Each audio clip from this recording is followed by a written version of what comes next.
Good morning, students.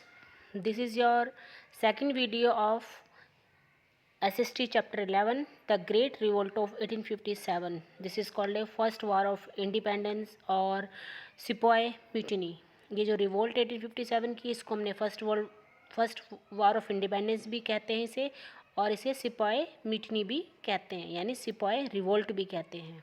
तो यहाँ पर मैंने अभी फर्स्ट वीडियो में पूछा था आप लोगों से कि इसके अंदर यहाँ पर जो बैटल ऑफ प्लासी थी, ठीक है, तो उसकी कुछ जो है इमेजेस दी गई हैं. तो आपको जो है नंबर करेक्ट ऑर्डर के अकॉर्डिंग जो इसको अरेंज करना था, नंबरिंग डालनी थी.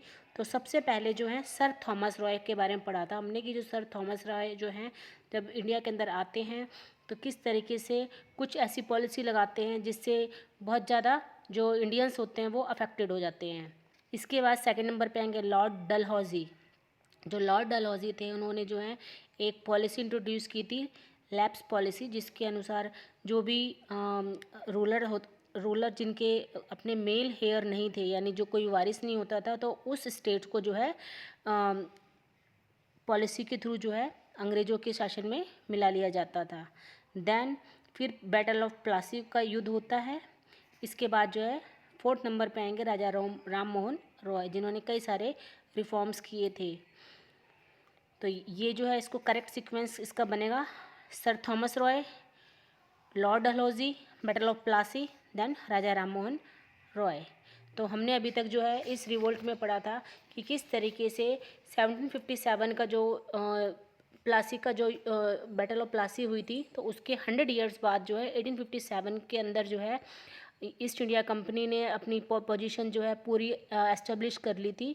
और कहीं ना कहीं कुछ ऐसी कमियां थी जिसके कारण जो इंडियंस थे उनको रिवोल्ट करना पड़ा था. तो जितनी पावर्स थी एडमिनिस्ट्रेशन की हो, चाहे वो कोई सी भी पावर हो, वो सभी जो है ब्रिटिशर्स के पास थी, क्योंकि मुगल्स जो थे बहुत ज़्यादा वीक थे, साथ में जो मराठे थे उनमें भी यूनिटी नहीं थी. तो इसलिए जो है ईस्ट इंडिया कंपनी ने अपनी पॉलिटिकल कंट्रोल जो है पूरे इंडिया के अंदर एस्टेब्लिश कर लिया था. और इसके बाद जो है 1850 तक 56 तक जो इंडिया थी पूरी की पूरी जो है ईस्ट इंडिया कंपनी के अंडर में आ चुकी थी. और कई सारे जो इंडियंस थे उनके जो राइट्स थे वो हटा दिए गए थे. कुछ ऐसी पॉलिसी इंट्रोड्यूस कर दी गई थी जिसके थ्रू जो हर जगह जो है रिवोल्ट स्टार्ट हो रहे थे.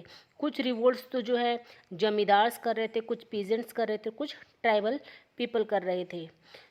उसके बाद हमने पढ़ा कि एक सिपाही म्यूटिनी के बारे में, एक जो एमरजेंसी, अगर इसे हम कहें कि भाई इस रिवोल्ट की जो एमरजेंसी कारण है वो है सिपाही म्यूटिनी.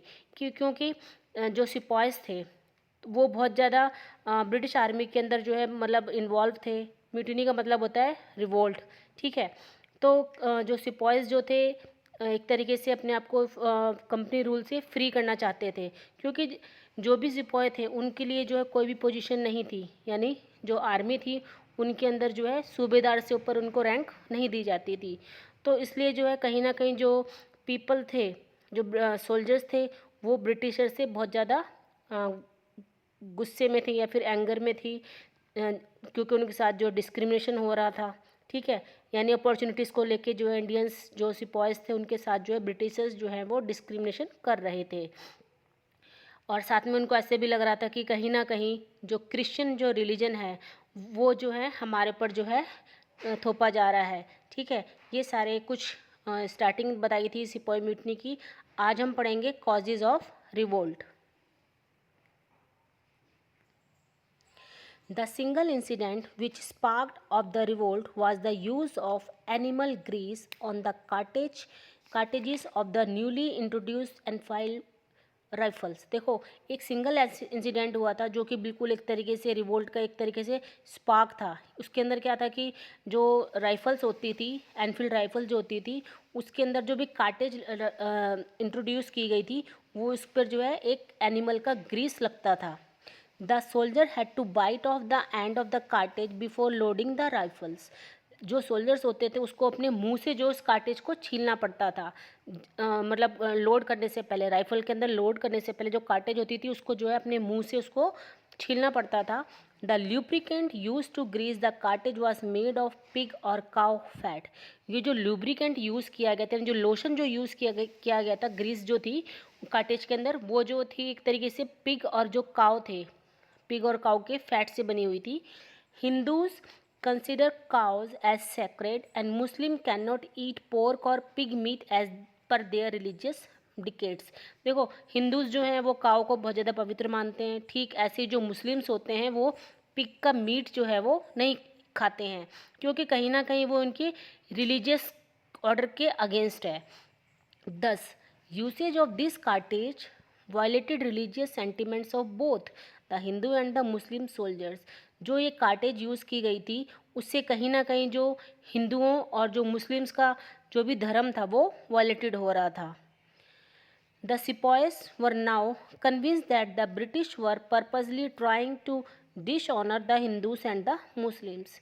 अब जो सिपॉयज थे उनको भी लग रहा था कि कहीं ना कहीं जो ब्रिटिशर्स हैं उनका एक ही पर्पस है कि किसी भी तरह जो हिंदू और मुस्लिम्स हैं उनका डिसऑनर यानी अपमान किया जाए। This incident was the last straw on the camel's back. ये जो इंसिडेंट था कार्टेज वाला जो मैंने आपको बताया है, जिसके ऊपर भाई जो राइफल्स होती थी उसके अंदर जो कार्टेज यूज़ की जाती थी उसके ऊपर जो है काव और पिग की फैट होती थी। तो ये एक तरीके का लास्ट इंसिडेंट था कैमल्स की बैक के ऊपर। ये एक एग्जाम उदाहरण है ये। It started off the great revolt of 1857 on 29 मार्च 1857। ये एक बहुत बड़ी ग्रेट रिवोल्ट की स्टार्टिंग थी 1857 में, जो कि 29 मार्च 1857 में स्टार्ट हुई। मंगल पांडे अ यंग ब्राह्मण सोल्जर प्लेड ए की role in this revolt. Mangal Pandey जो कि एक ब्राह्मण थे और सोल्जर भी थे, तो उन्होंने जो है की रोल निभाया था इस रिवोल्ट में। He was in the 34th Bengal native infantry regiment. वो जो है जो मंगल पांडे थे वो 34th Bengal native infantry regiment के अंदर थे। या इन्फेंट्री रेजिमेंट क्या होती है, पैदल सेना जो होती है उसके अंदर थे वो, बंगाल नेटिव के अंदर। He attack the British soldiers and this spark the revolt which was the first war of independence. और उन्होंने जो है कहीं ना कहीं जो ब्रिटिश सोल्जर्स थे उनके ऊपर जो है अटैक किया, और ये एक तरीके की स्पार्किंग थी इस रिवोल्ट की, जिसको हम फर्स्ट वार ऑफ इंडिपेंडेंस भी कहते हैं। He was arrested and hanged immediately. उनको जो है अरेस्ट किया गया और उनको हैंग किया गया उसी टाइम पर।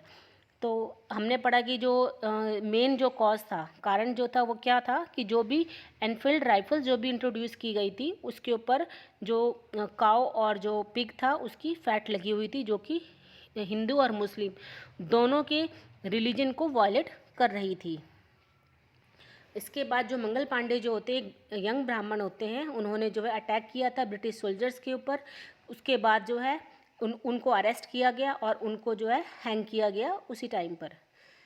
The causes of the first war of independence were several. First war of independence के कई सारे कारण हैं। They can be termed as under, जो कि ये हैं।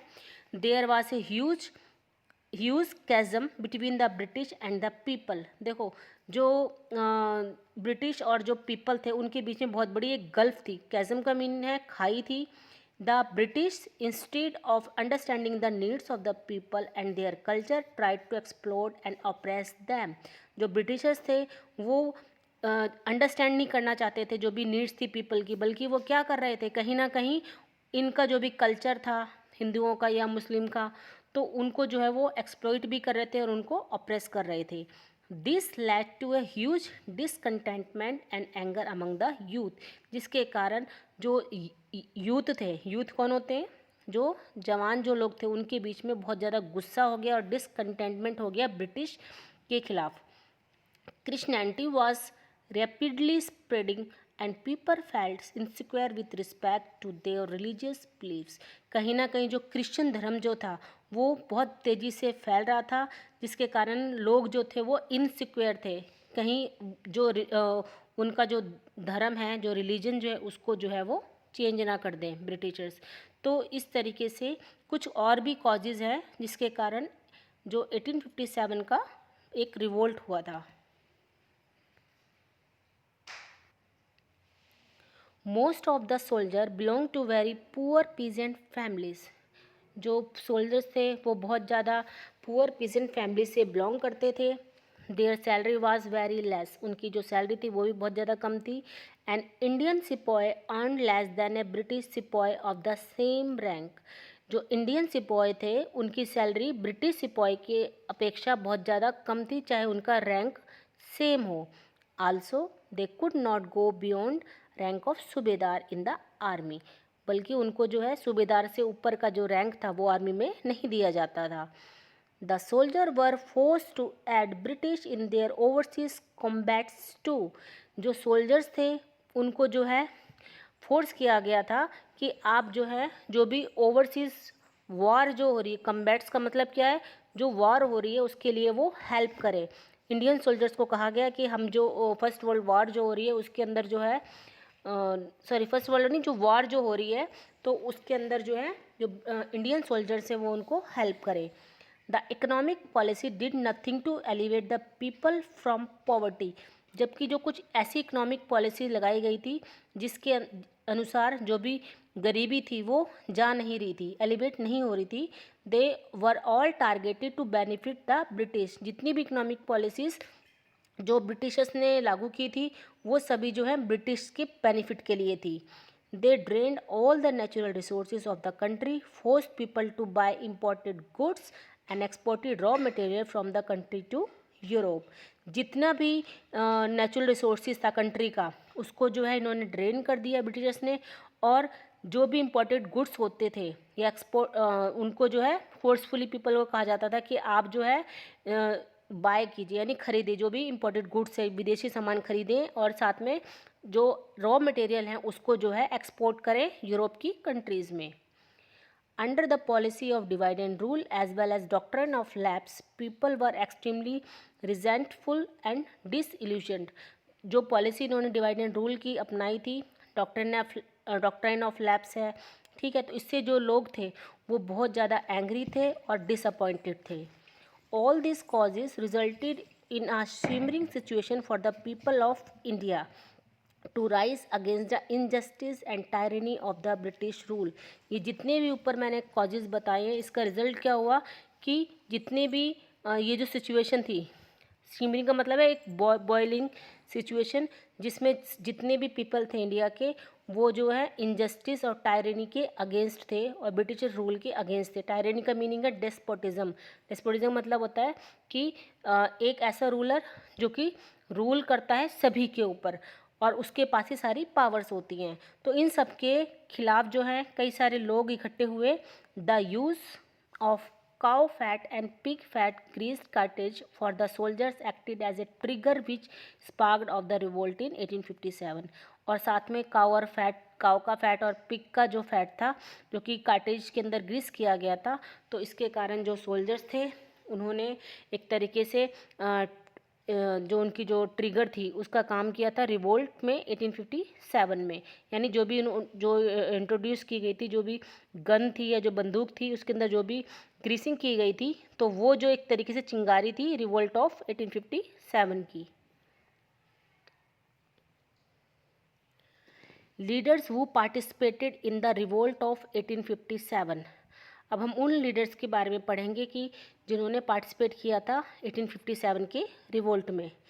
Prior to this revolt there were rebellions across the country in different places such as Kanpur, Lucknow, Jhansi and Bengal. इस रिवोल्ट में जो है पूरी इंडिया के अंदर जो अलग अलग प्लेसेस थे जैसे कि कानपुर है, लखनऊ है, झांसी है, बंगाल है, तो वहाँ पर भी जो है रिवोल्ट हो रही थी और जो रेबेलियंस थे वो वहाँ पे रिवोल्ट कर रहे थे. Rani Lakshmibai of Jhansi was not allowed to let her adopted son seat on the throne under the doctrine of lapse policy. Jhansi की रानी का जो एक अडॉप्टेड सन था उसको जो है उनके जो थ्रोन था यानी जो सिंहासन था उसके ऊपर नहीं बैठाया गया, क्योंकि ये जो डॉक्ट्राइन ऑफ लैप्स पॉलिसी थी इसके अनुसार वो जो है उनके खुद के सन नहीं थे, अडॉप्टेड सन थे, इसलिए उनको जो है वहाँ से हटाया गया और उस झांसी को जो है ब्रिटिशर्स के अंदर जोड़ दिया गया. She fought the British tooth and nail to protect Jhansi. उन्होंने झांसी की यानी झांसी की रानी ने झांसी की प्रोटेक्शन के लिए ब्रिटिश टूथ और नेल से लड़ाई की। Nana Sahib son of Bajirao two of the Maratha clan was refused continuing of pension since he was an adopted son. Maratha कबीले के बाजीराव टू के नाना साहिब पुत्र को तब से पेंशन जारी रखने से मना कर दिया गया जब वह एक अडॉप्टेड सन थे।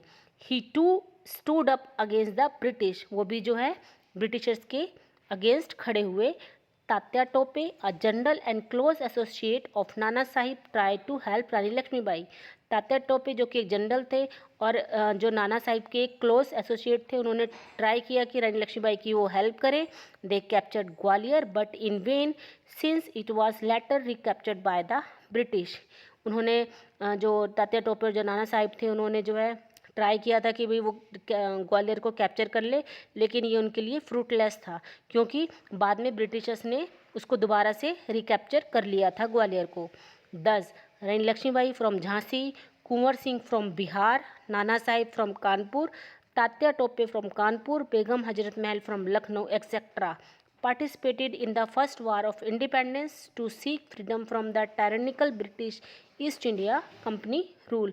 यहाँ पे जितने भी नेम दिए गए हैं, रानी लक्ष्मीबाई जो कि झांसी से हैं, कुंवर सिंह बिहार से, नाना साहिब कानपुर से, तात्या टोपे कानपुर से, बेगम हजरत महल लखनऊ से, इन सभी ने जो है फर्स्ट वार ऑफ इंडिपेंडेंस के लिए पार्टिसिपेट किया था ताकि जो भी डेस्पोटिक रूल है ब्रिटिशर्स का, उससे जो है फ्रीडम मिल सके। तो बेटा ये था आपका लीडर्स जो कि जिन्होंने पार्टिसिपेट किया था। अब आपने इसके बाद जो है चेक पॉइंट 1 जो दे रखा है वो आपने अपनी बुक में फिल करना है।